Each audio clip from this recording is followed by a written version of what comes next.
আসসালামু আলাইকুম বন্ধুরা, সাকিব অ্যাগ্রো গার্ডেনে আপনাদেরকে স্বাগতম। জামরুল গাছে মার্চ মাস থেকে ফুল আসতে শুরু করে। দেখুন বন্ধুরা, এটি আমার ভেরিগেটেড লাল জামরুলের একটি গাছ। এত ছোট গাছেও প্রচুর ফুল এসেছে, কিন্তু এই ফুল ও গুটি যে কোনো স্টেজ থেকে ঝরে যেতে পারে, কারণ জামরুল গাছ খুব সেন্সিটিভ একটি গাছ। একে বেশি যত্ন করা যাবে না, আবার ফেলেও রাখা যাবে না। তাই কি কারণে আমার জামরুল গাছের গুটি ঝরে গেল, এর কারণ ও সমাধান জানতে ভিডিওটি সম্পূর্ণ দেখুন। বন্ধুরা, আপনারা যারা আমার ভিডিওটি নতুন দেখেছেন তারা ভিডিওটি ভালো লাগলে আমার চ্যানেলটি সাবস্ক্রাইব করে বেল আইকনে ক্লিক করুন।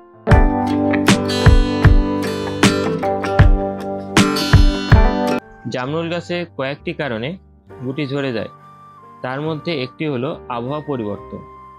এখন এপ্রিল মাস, এই সময় তাপমাত্রা অনেক বেশি থাকে, তারপরও আমরা দুপুরে গাছে পানি দিয়ে দিই, যার ফলে গাছের ও মাটিতে তাপমাত্রা কমে যায়। আবার অন্যদিকে বাহিরের তাপমাত্রা বেশি থাকে। এমন তাপমাত্রার তারতম্য হলে জামরুল গাছে ফুল ও ফলের গুটি ঝরে পড়ে। দ্বিতীয়ত, ওয়াটার ম্যানেজমেন্ট। এই সময় আমরা জামরুল গাছের ফুল ফল থাকা অবস্থায় অনেকে বেশি পানি দিয়ে ফেলি, যার ফলে গাছে ফুল ও ফলের গুটি ঝরে যায়। আবার কম পানি দিলেও গাছের গুটি ঝরে যায়। তাই এই সময় গোড়ার মাটি কোকোপিট অথবা খড়কুটো দিয়ে ভালো করে মালচিং করে দিলে গোড়ার মাটি আর শুকাবে কম, এবং পরিমাণ মতো সকাল বিকাল পানি দিয়ে যেতে হবে। তৃতীয়ত, এই সময় ছত্রাকের কারণেও গুটি ঝরে যায়। সেজন্য এই সময় যে কোনো একটি সিস্টেমিক ফাঙ্গিসাইড 1 লিটারে 1 ml হারে গাছে স্প্রে করে দিতে হবে। চতুর্থত ও বিশেষ একটি কারণ, যার কারণে আমার ও আপনাদের অনেকেরই গুটি ঝরে যায়, কিন্তু আমরা বুঝে উঠতে পারি না, সেটি হলো জামরুল গাছের গুটি ফল থাকা অবস্থায় মাটিতে কোনো ভারী খাবার প্রয়োগ করা যাবে না। কারণ জামরুল গাছ খুব সেন্সিটিভ হয়।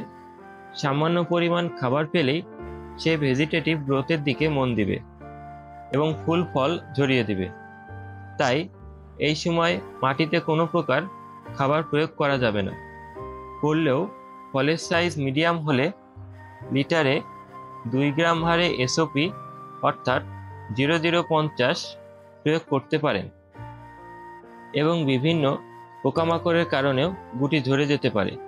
তাই ইমিডাক্লোরোপিড গ্রুপের যে কোনো একটি কীটনাশক মাসে একবার 1 লিটার পানিতে 1 ml হারে গাছে স্প্রে করে দিলে আর পোকামাকড়ের আক্রমণ ঘটবে না। তাই বন্ধুরা, এই পরিচর্যাগুলো ফলো করলে আপনাদের গাছেও গুটি ঝরা বন্ধ হবে ইনশাআল্লাহ।